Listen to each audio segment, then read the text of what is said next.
আজকের এই দিনকে আমি প্রথম প্রতিরোধ দিবস ঘোষণা করছি, যেন বাংলাদেশের মানুষ এই দিনটিকে সবসময় স্মরণে রাখে এবং ঢাকা চট্টগ্রাম মহাসড়কে চলাচল করা প্রত্যেকটি মানুষ যেন আপনাদের সেই সাহসিকতার দিনটিকে প্রতিদিন স্মরণ করতে পারে, দেখতে পারে। সেজন্য আমাদের পক্ষ থেকে এটি একটি ছোট্ট উদ্যোগ। একটা কথা বলতাম সবসময় যে বাধা দিলে বাঁধবে লড়াই, এই কথার সত্যতা আপনারা প্রমাণ করে দিয়েছেন। আমাদের আবু সাঈদ বুক চিতিয়ে দিয়ে শহীদ হন এবং আমাদেরকে এক মুক্তির আন্দোলনের দিকে, স্বৈরাচার হটানোর আন্দোলনের দিকে ধাবিত করেন। আজ সেই দিন, যেদিন আমাদের শান্তিপূর্ণ কোটা সংস্কার আন্দোলনকে সহিংসতার দিকে ঠেলে দেয় স্বৈরাচারী শেখ হাসিনা সরকার, এবং সেই সহিংসতার শুরুটা হয় কুমিল্লা বিশ্ববিদ্যালয় থেকে।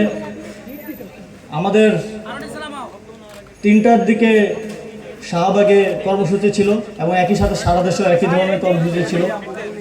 আমরা যখন লাইব্রেরির সামনে জড়ো হতে যাই তখনই আমাদের কাছে খবর আসে যে কুমিল্লা বিশ্ববিদ্যালয়ে ছাত্রদের উপর হামলা হয়েছে। সেই খবর ঢাকা বিশ্ববিদ্যালয়ে সহ যারা সেদিন কেন্দ্রীয় প্রোগ্রামে উপস্থিত হতে এসেছিল তাদেরকে একটু বিচলিত কিংবা শঙ্কিত করেনি, বরং তারা আরও ক্ষোভে ফুঁসে উঠেছিল এবং সবাই আরও বেশি সংখ্যায় হল থেকে, লাইব্রেরি থেকে মিছিল নিয়ে এসে যুক্ত হয়েছিল। সেদিন ঢাকা বিশ্ববিদ্যালয়েও ছাত্রলীগ এবং পুলিশের আমাদের উপর হামলার প্রস্তুতি ছিল। একই সময়ে আপনারা হয়তো জানেন যে রাজু ভাস্কর্যে ছাত্রলীগের প্রোগ্রাম ছিল আর পুলিশ ছিল আমাদের শাহবাগে, ঠিক যেখানে আমাদের জড়ো হওয়ার কথা সেখানে। সেদিন আমরা পুরো ঢাকা জুড়ে ব্লকেট করতে পারিনি এই হামলার শঙ্কার কারণে। তারপর আমরা যখন আমাদের কর্মসূচি শেষ করি তখন আমরা শুনতে পাই যে কুমিল্লা বিশ্ববিদ্যালয়ের শিক্ষার্থীরা রুখে দাঁড়িয়েছে এবং আপনারা প্রতিরোধ গড়ে তুলে সেদিনের ব্লকেট কর্মসূচি শুধু সফলই করেননি, রাত 11টা পর্যন্ত ঢাকা চট্টগ্রাম মহাসড়ক অবরোধ করে রেখেছিলেন। আপনাদের সেই সাহসিকতা এবং সেই প্রতিরোধ সারা বাংলাদেশে কোটা সংস্কার আন্দোলনকারীদের মধ্যে এক আশা এবং আরও সাহস নিয়ে আন্দোলনে ঝাঁপিয়ে পড়ার সাহস সঞ্চার করে। এবং পরবর্তী দিন থেকে আমরা যে একটা কথা বলতাম সবসময় যে বাধা দিলে বাঁধবে লড়াই, এই কথার সত্যতা আপনারা প্রমাণ করে দিয়েছেন। তারপরের ঘটনা আপনারা সবাই জানেন। সরকার কোটা সংস্কার আন্দোলনের উপর সর্বশক্তি দিয়ে ঝাঁপিয়ে পড়ে, পুলিশ দিয়ে, ছাত্রলীগ, যুবলীগ সকল সন্ত্রাসীদেরকে দিয়ে আমাদের উপর বিভিন্ন স্থানে হামলা করে।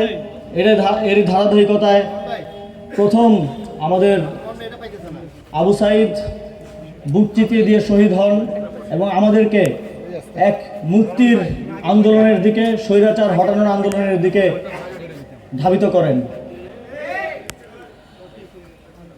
আমাদের এই আন্দোলনের সফলতার পিছনে একমাত্র এবং শুধুমাত্র ক্রেডিট যায় আমাদের শহীদদের প্রতি, যারা আমাদেরকে পথ দেখিয়েছেন, যারা আমাদেরকে সফল হওয়ার প্রেরণা দিয়েছেন এবং আমাদের সকলকে শহীদ হওয়ার যেই মহানুভবতা সেটা শিখিয়েছেন এবং সারা বাংলাদেশের কোটি কোটি মানুষ তাদেরকে দ্বারা অনুপ্রাণিত হয়ে রাজপথে নেমে এসেছে এবং একটি 17 বছর ধরে চলা এক স্বৈরাচারী শাসন থেকে বাংলাদেশের মানুষকে মুক্তি দিয়েছেন। আজকের এই দিনকে আমি প্রথম প্রতিরোধ দিবস ঘোষণা করছি এবং আপনাদের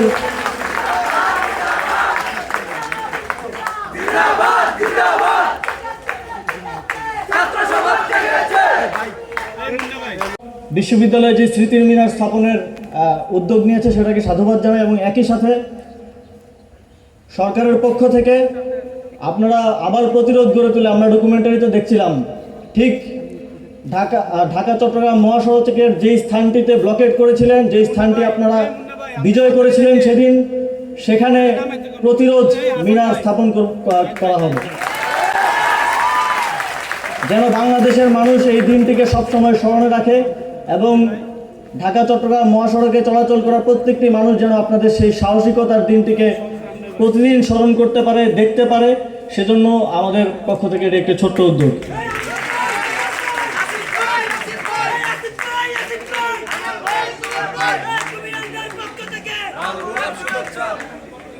আপনাদের কিছু দাবি ছিল, কিছু দাবি বিশ্ববিদ্যালয় প্রশাসনের প্রতি ছিল। বিশ্ববিদ্যালয় প্রশাসনকে আমি আহ্বান জানাবো আপনাদের সেই দাবিগুলো যেন তারা দেখেন, এবং সেক্ষেত্রে সরকারের পক্ষ থেকে যে কোনো ধরনের সহযোগিতা করতে আমরা প্রস্তুত আছি।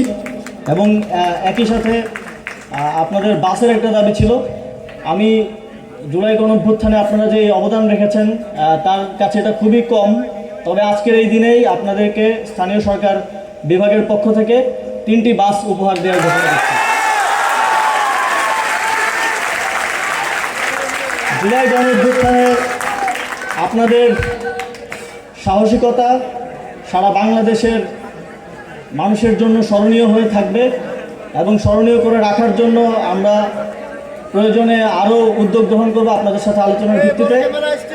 এবং আপনারা একইভাবে বাংলাদেশের যে কোনো সংকটময় মুহূর্তে আবারও এগিয়ে আসবেন, আবারও বাংলাদেশকে পথ দেখাবেন, সেই আহ্বান জানিয়ে এবং আপনাদের সকলের দীর্ঘায়ু এবং সুস্বাস্থ্য কামনা করে আমার বক্তব্য এখানে শেষ করছি। আসসালামু আলাইকুম।